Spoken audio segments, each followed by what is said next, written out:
Prue's words kept looping in my mind. The building doesn't let you go. It follows you.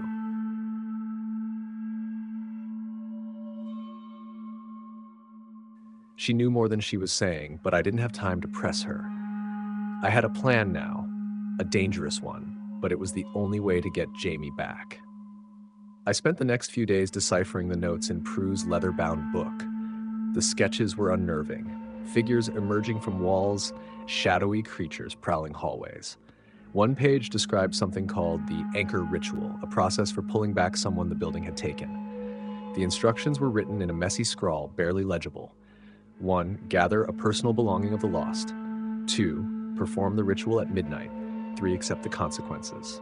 It sounded simple, but the word consequences was underlined 3 times. There were no explanations, no warnings, just that one ominous word. Jamie's favorite hoodie was still on the back of our bedroom chair, untouched since he disappeared. I held it close, inhaling the faint scent of his cologne, and made my decision. Whatever the cost, I had to try. Midnight arrived too soon. The air felt heavier, thicker, as if the building itself knew what I was planning. I followed the ritual's instructions to the letter, lighting black candles in a circle, placing Jamie's hoodie in the center, and reciting the strange incantation from the book. As the final words left my lips, the room grew unnaturally cold. Shadows stretched across the walls, twisting and writhing like living things. The damp patch on the ceiling pulsed, and for a moment I thought I heard Jamie's voice calling my name. Kate! But it wasn't him. The shadows coalesced into a towering figure, its eyes glowing like embers. Its voice was a guttural growl, more felt than heard. You dared defy the pact! I froze, every instinct screaming at me to run. But I stood my ground. I want him back, I said, my voice trembling. Jamie, bring him back. The creature laughed, a sound like grinding stone. A life for a life. That is the rule. Who will you offer in his place? My stomach dropped. I hadn't considered this. Choose, or the deal is void. Its fiery eyes narrowing. I thought of Prue, of her warnings, of Georgia, who had already paid the price for my mistakes. And then I thought of Prue again. She lived in the same building. She knew the rules better than anyone. I hesitated for what felt like an eternity before stammering. I need time to decide. The creature's gaze bored into me, but it nodded. You have until the next full moon. Choose wisely. And with that, it vanished, leaving me alone in the flickering candlelight. I couldn't sleep.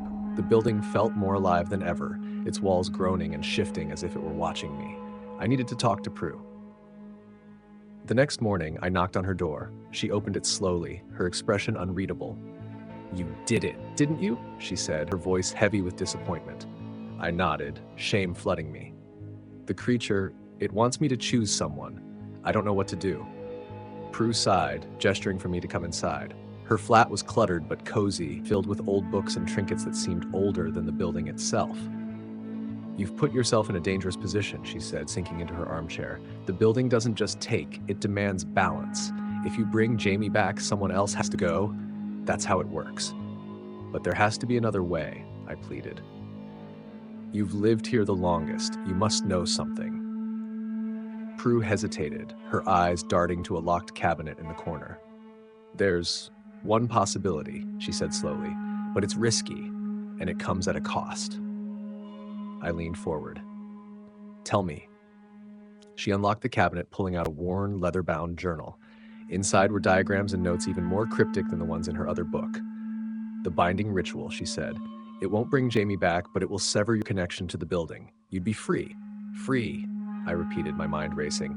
"But what about Jamie?" Prue's gaze was steady. "You'd have to let him go. Forever." I left her flat, more conflicted than ever. The binding ritual was my way out, but it meant abandoning Jamie to whatever fate the building had in store for him. And deep down, I knew I couldn't do that. As I stepped into my flat, I noticed something odd. The damp patch on the ceiling had grown, spreading like a dark stain. And in the center of it, I saw movement. It was subtle at first, a ripple in the fabric of reality. But then I heard it, a faint whisper, unmistakably Jamie's voice. "Kate, help me." Tears streamed down my face as I stared at the ceiling. He was still here, trapped somewhere between this world and the next. The book's instructions were clear. To complete the anchor ritual, I had to choose someone. But who? Prue's words echoed in my mind. The building doesn't let you go. If that was true, then maybe it didn't matter who I chose. Maybe we were all doomed, tied to this place forever. My thoughts were interrupted by a knock on the door. It was Ian, the postman. His expression was grim. "I know what you're planning," he said. "And I'm here to tell you, don't. The building doesn't like loopholes. If you try to cheat it, you'll pay the price." "I don't care," I snapped. "I'm getting Jamie back."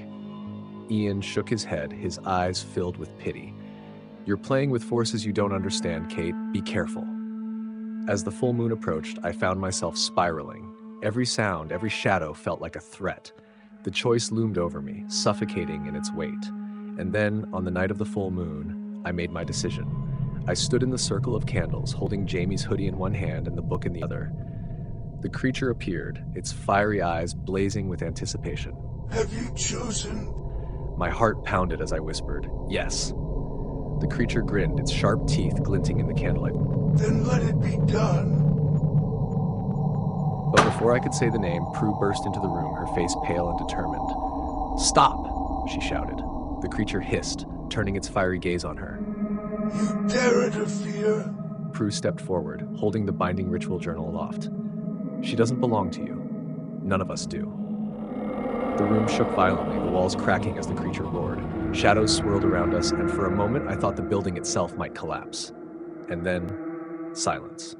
When I opened my eyes, Prue was gone. So was the creature. The book lay in ashes at my feet, and Jamie? He was standing in the doorway, alive but confused. "Kate, what happened?" I don't know how to explain what Prue did or why it worked, but one thing is clear. The building isn't done with us, not yet. And so another chapter closes, but the building's secrets linger, haunting those brave or foolish enough to seek them out. If this story left you looking over your shoulder, don't let the dread end here. Like this video, share it with someone who dares to uncover the unknown, and subscribe to the Book of the Dread. But remember, not every book has a happy ending.